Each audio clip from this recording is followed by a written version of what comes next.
Hey, welcome everybody. Move the Sticks. Here, our first episode on the field here at the NFL Scouting Combine, getting ready for day 2, but looking back to what we saw on day 1. I guess if there was one word to describe what we saw, Rhett Lewis, Bucky Brooks here with you. Bucky, the word is fast. Yeah. The word is explosive. Take your pick, because, well, I tell you what, the Ohio State Buckeyes left a mark here. Look, I will say this, and one of the things about this event is it shouldn't sway or influence the way that you feel about a player. It should confirm some of those things. But the Buckeyes, Reese, Styles, it makes you want to go back and say, hey, man, are we giving them their just due as top 5 players potentially? Reese, we've talked about a ton. There are questions about what's the best position for you. But I will say this. When you have a guy who is 6'4", 241 pounds, who runs a 4.46, who's an A-plus athlete, explosive, a smooth mover, you can see and envision him being an off-ball linebacker while recognizing what he can bring off the edge. What he put on display really makes it easy to talk about him being number 1, 2, 3 coming off the board. I mean, it's like the superlatives are pretty incredible when you're talking about Sonny Styles in particular. Fastest 40-yard dash that was tied with his buddy Arvell Reese. And the fact that both those guys lined up together at times for 273 snaps, Arvell Reese was lined up next to Sonny Styles as an off-the-ball backer, and then he spent over 300 as an edge rusher. But for Sonny, 4.46 at 244 pounds, vertical. 43 and a half, 2.5 inches higher than any other player in that group, any other player yesterday. Yeah. And then the broad jump at 11 feet 2 inches. We have not seen a player that big achieve numbers that impressive. Yeah, like it's the most impressive combine performance athletically I've ever seen. Okay, so here's how this plays out when you're a coach and you're looking at that. So let's think about Fred Warner. Fred Warner is one of our supersized linebackers in the middle of a defense. You play zone. So now you got these tall trees. Imagine basketball, 2-3 zone, you're throwing over it. So now the length, the vertical ability says you have to throw over these guys, tips and overthrows and all of that. Sonny Styles gives you that presence in the middle, but he also gives you a dynamic player, 1.56, 10 split time. So being able to track down running backs in space, being able to do a bunch of different things. Some have said you could move him out at will linebacker and put him in the slot sometimes in those base defenses. This athletic display changes the narrative that you have with him in draft meeting rooms, because the tape is terrific. But now you're talking about this athlete, you begin to talk about what more can we do with him if we bring him in the building. Yeah, no question. I mean, I think you're going to see, you might see them both off in the top 5.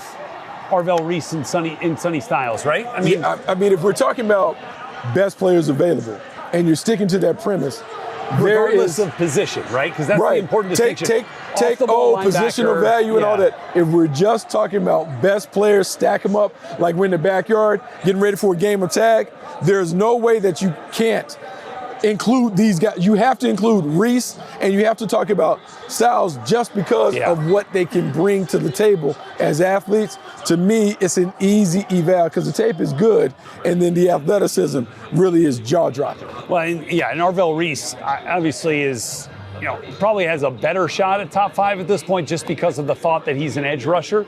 Yeah, but now with Styles, so let's talk about the natural landing spots. 7, Washington Commanders, because we talk about eventually we got to find a replacement for Bobby Wagner. You think about some of these other spots. Hey, the New Orleans Saints are sitting there at 8. Yeah. Demario Davis, how long can he play? And Cam Jordan. You can get 2 for 1 with Arvell Reese. We want more speed. He's long gone. But to me, he cemented himself as a top 10 player because Cincinnati Bengals also could use another inside linebacker that can make things happen. To me, it's a lock that he's going within the top 10.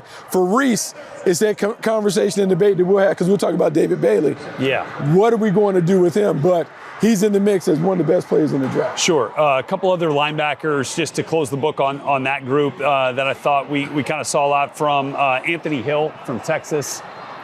So in the run-up to the draft, in the run-up to the combine, we don't have a chance to talk about everybody. But Anthony Hill is intriguing. Big, fast, physical. We raved about Sonny Styles, 1.56, 10 time. 158. Anthony Really Hill good. Jr. 4'5'1", 37-inch vertical, 10.5. The tape shows that he's a playmaker, can do a bunch of different things. Anthony Hill Jr. from Texas helped himself because he put the spotlight on his athleticism. Jake Golday from from Cincinnati was an intriguing one. It kind of started to build a little bit of buzz coming into this event as a guy who might test well. He ends up, going 4.62, 155 in the 10. 39-inch vert, and again, 10-foot, 5-inch broad. I think, again, we're seeing some of these crazy numbers with the jumps. Those are good numbers for a linebacker, but they also tell the story of explosion, right? Your ability there on that front. Absolutely. Long time ago, sitting here in Indianapolis with Ozzie Newsome, Hall of Fame executive, he talked about the jumps and the 40 time correlate. Someone that jumps high and jumps far, they're going to run pretty fast. Well, in Golday, physical player, and remember, he has played defensive end throughout his career. He is someone that made the transition from defensive end to linebacker. He brings that versatility and presence. Because he's so explosive, man, you begin to think about all these teams that are staying with base personnel, but asking their guys to play multiple roles. Golday's display of athleticism helps him as, look, in talking to Todd Bowles, he talked about being impressed with the inside linebackers. Golday's versatility and athleticism will help him on draft day. Another one that is an interesting debate here at the Combine because of the size is Kyle Lewis. You actually have him as a top safety on your board. That's because he checks in at about 5'11", 220 pounds, which of all the linebackers here at the Combine, he did work out with the linebackers. That's the lightest, along with Torian York from Texas A&M. Both checked in at 220 pounds. What do you need to see from a player like that to know that he can hold up at the next level at that frame? So because I had him listed as safety in my mind, and I haven't got that, and I'll do this the next time we do a top 5, I'm thinking the star position that's very popular in college, a guy that kind of plays in the slot, half safety, half will linebacker. Because we're seeing so many teams use these 3 safety looks, to me, Kyle Lewis slots perfectly in that role. Yeah. 220 pounds, you mentioned the explosiveness and what he displayed. You saw him at the Senior Bowl, you watch him on tape at Pitt. This is a natural playmaker. I don't know what position we put under his tag, but I know he's a really good football player who's a great athlete. There's a role and a way for him to get on the field and make plays. Again, you mentioned it in Mobile, like he was just around the football all the time. And I get it. He's going to be going up against some bigger guys and some, more experienced guys, but that was the best of the best in Mobile, and he did not look out of place playing at the second level in that game, or in that practice week.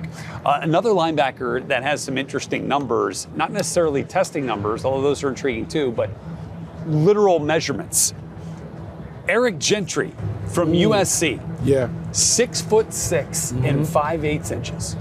That's over 6'6" and a half. Yeah. And then he goes with 35-inch arms and a whopping 86.25-inch wingspan. That's like a pterodactyl.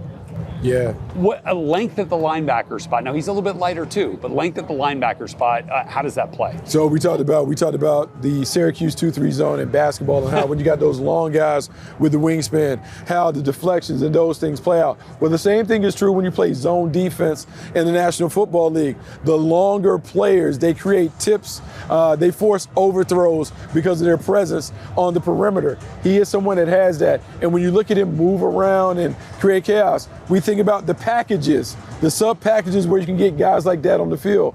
He helps himself just because of the length and the deflections that he can eventually create. Okay, let's move to the defensive tackles, who were the first group actually on the field. And I thought these some interesting numbers that our folks at NFL Research compiled. Dante Corleone from Cincinnati was the shortest player at just over 6 feet and the heaviest player. That's like Dante Poe. Yeah. Over again. Yeah, 340 pounds. Little fire hydrant. Yeah. Little fire hydrant, being able to move around and do some things, squatty body. But then we saw, a guy like Caleb Banks, almost 11-inch hands. He's all the way up there at just over 6'5", and ran a terrific 40-yard dash. Caleb Banks was excellent. I'll pull up his numbers here, but had his day cut short. But again, when you go through the measurements for Caleb Banks, 5:05 was his first run, 5:13 officially at 5:04, 1:76 in the 10, right? And then you talk about what he jumped 32 in the vert, and again checks in at with an 85-inch wingspan, 327 pounds, and 6'6" and a quarter. Like, we only saw him for 3 games this year. Yes. They cut short here, but is that enough to tantalize the NFL 100%. Evaluation community? Yeah, because what happens is there are some teams that lean towards the tools and traits, and when you rattle off those traits, 6'6", 327 pounds, 35-inch arm, then he runs a 5:04. The vertical's 32, so there's explosiveness there. You turn on the tape in 2024, the flashes stand out. Freak athlete, explosive. To me, first round lock. You can lock him in, and first round lock. I think you lock him in because there's this point where you have the Chicago Bears, the Houston Texans, teams that need defensive tackles. It's hard to find guys with those kinds of dimensions, and he has enough flashes of dominance that it's going to be hard to bypass. Yeah, Texans at 28, an interesting spot down there. You think of the Browns at 24, Bears at 25, as you're talking about, all teams that could have a little bit of interest on that front. The next guy, not nearly as big as Caleb Banks, but you want to talk about big-time impact out here on the field in the testing, Zane Durant from Penn State. I've got him highlighted here. Again, 6'1", 290 pounds, so on the lighter side of the defensive tackles. But he runs a 4.75 official, fastest time of any of the D tackles. His split on the 10 was 1.66. Woo, that is lightning for a guy that's 290 pounds. And then 33.5 in the vert. He goes 9'4" in the broad. He is a penetrating defensive tackle that it wants to live in the backfield. I think the downside is when an offensive lineman gets a hold of him, he can be moved. But man, when you can't get when he's penetrating, that's when he's at his best. So we always talk about the most important part of the evaluation is fit in scheme. Yeah. And to me, where he goes matters. He is an upfield penetrator. Yes. He's someone who you want to play on the move. His speed and explosiveness is real. In a movement-based defense where you're doing stunts in games and movement, he's going to have a chance to play on the angles. The explosiveness is real. The athleticism and agility you love really helped himself with the way that he performed. Yeah, this is from his defensive coordinator last year, Jim Knowles, said when defensive tackles actually make tackles instead of just eating space, it changes the way you can play defense. Zane is that guy. Also called him the most respected guy on the Penn State defense, and you notice that right away. So that's pretty dang impressive. I thought Demonte Capehart from Clemson was an interesting one because we talked so much about Peter Woods and TJ Parker from Clemson. Capehart, 4.85 40-yard dash at 6'4" and some change at 313 pounds. That was the fastest 40-yard dash of anybody over 310 pounds. And I thought he sunk his hips well when he was going through the bags. Taller guys, those are harder drills, right? Because you have a tendency to stay too high.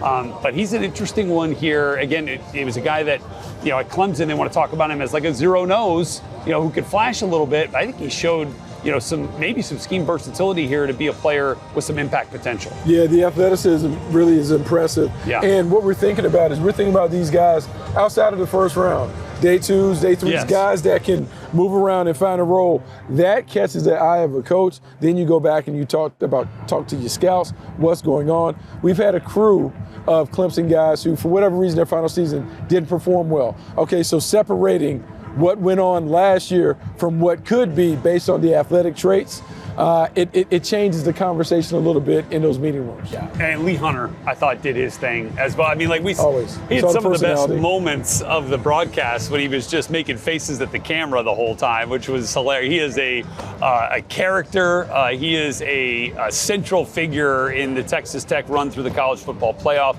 I thought he dominated again in that Oregon game. They didn't come out on the victorious in that one, but played really well. He and David Bailey teaming up in that game to wreak absolute havoc on the Oregon Ducks offensive line. David Bailey left an incredible impression in his final collegiate game and picked that up right here, blazing down the turf at 4.50. Which, look, if you count Arvell Reese as an edge rusher or a linebacker, if you keep him in the linebacker group, Bailey ends up with the best time of the day. Yeah, 4.50, really impressive. 35-inch vertical, 10.9 broad jump. I'll say this because I was probably the low guy on David Bailey coming into the combine, just because I thought there was some stiffness to his game. Thought there was a little robotic stuff sometimes when I would see tape, and then you go back and you watch him. The spin move and stuff just kind of. I got it. It reminds me of when I used to look at Dwight Freeney when he was coming out of Syracuse. I was like, man, is that going to work in the pros consistently? And by the way, he becomes a gold jacket guy. So in David Bailey, it was important for me to watch him go through the bags. It was important for me to see him move around. So now I can cross through maybe some of those notes that I had in my notebook talking about him. Really impressive play. But let me say this about him, Reese, Styles. At a time when some guys elect to stand on whatever their tape is, the most impressive part of what they did is they competed. And competing here, putting their talents on display, man, that might earn more kudos in meeting rooms than what he actually did throughout the course of the day. Yeah, look, no question. I thought also in the edge rusher group, Dennis Sutton had some great jumps. He had at 256 pounds, went 39 and a half on the vert, 10'11" in the broad jump. That broad was the best among defensive linemen yesterday. Also ran fast at 4.63. He was a player that maybe had a little stiffness to his game, but again, showed you the explosiveness that's out there for him and can capitalize on that going into the league. Any other edge rushers? I got one for you. Like, this is where we talk about guys that are kind of seemingly come out of nowhere. Remember the name Malachi Lawrence. Oh, baby. From Central Florida. And the reason why you want to remember the name is he put down an impressive performance at the combine, but he has tape to back it up. 6'4", 253, 33-inch arms, 33 5/8, 4.52 40 time, 40-inch vertical, 10-10 broad jump. And there are times in the meeting rooms we talk about HWS prospect, height, weight, speed prospect. To me, when I look at Malachi Lawrence, who has 20 sacks in his career, 3 forced fumbles, reminds me a lot of Josh Sweat, who played for the Eagles, was a part of their Super Bowl champion. Day 2, when we're beginning to throw darts at guys who have the traits, Malachi Lawrence might go earlier than people envision because of what he did here at Indy and what he's also done throughout his 4 years at Central Florida. Yeah, I think it's a good one, man. Those are some good names to follow there. Then there were some names, again, that guys that didn't participate. Peter Woods, Zion Young, who we're talking about now in the back end of the first round from Missouri, didn't run through the testing. But, I mean, we had an incredible performance here. I mean, I did want to talk briefly because I was looking at some of the bench press numbers now, too. My guy, Gabe Akis, did not test in the drill, but he put up 30 reps in the bench press. That's a lot, man. Like people won't talk about, they'll talk about, well, how does that matter? Just the strength, endurance. And when you factor what you saw on tape, Energizer Bunny, effort player with great power. So when I see that, I'm like, oh, okay, I dig it. Now, his pro day, we'll get a chance to see what numbers he puts up or whatever. But the tape is really good, and then the bench press will certainly open some eyes. Like we did with the linebackers, there were some measurements that were intriguing with the defensive line group, and Reuben Bain and Cassius Howell represented maybe two of the most intriguing, not necessarily on the positive side, but it was the arm length. And for Reuben Bain, the arm length is 30 7/8 inches. Now, we can go back, and there is some data that will tell you, as an edge rusher, sub 31-inch arms, track record isn't necessarily outstanding. But his tape is. Yeah, tape is. And I haven't seen the arms be a problem for him yet. Yeah, but now it can be problematic because you talk about the best of the best at the National Football League level, how those long arm tackles deal with him. So it will lead you to pause a little bit. Yeah. You'll wonder, okay, how does that play out? Now, the thing that Cassius Howell has going for him, fastest 10 time of those rushes. When you look at 158. 158. He was at the top. So first step quickness and burst, I saw that on tape at Texas A&M. sack production stood out. He is going to have to win in terms of with finesse and movement because of the arm length. But when you talk about being able to track how explosive he is in those first 10 yards, it matches with what you saw on tape. And again, just bringing it back full circle, we started this show talking about Arvell Reese and Sonny Styles. They're 10 times. Sonny Styles, fastest of the day. Yeah, 156. 151. Oh. Was the 156 was the official. Yeah, the unofficial was 151, but 156. I mean, that's pretty dang impressive right there. And Arvell Reese was right behind him. So, I mean, shoot, maybe we put Sonny Styles out on the edge too. There will be some people that try and figure out how to maximize all that athleticism and talent. But yeah, that certainly helps. Man, just incredible numbers. A historic day.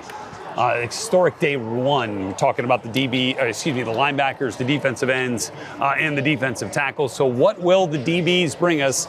Since 2003, 22 players have run a sub 4.3 40-yard dash. Last year it was Matthew Golden, the wideout, and was Maxwell Hairston, the DB, who was 1 year ago today out here running. There's some guys in this group. Just as a quick primer for anybody that's watching this and listening to this before you get the DB drills, Brandon Cisse could be the guy, couldn't he? Yeah, Brandon Cisse is a guy that is really impressive. People have loved his athleticism on tape. They really like the way he played at South Carolina after transferring from NC State. Bump and run corner, has all the traits that you look for. If he shows up and shows out athletically, we'll talk about him locking in his spot in the first round. All right. Well, we will see if he can meet those expectations. And we are back here with you for another recap podcast here on Move the Sticks following day 2 of the action here at the Scouting Combine in Indianapolis. We'll catch you then.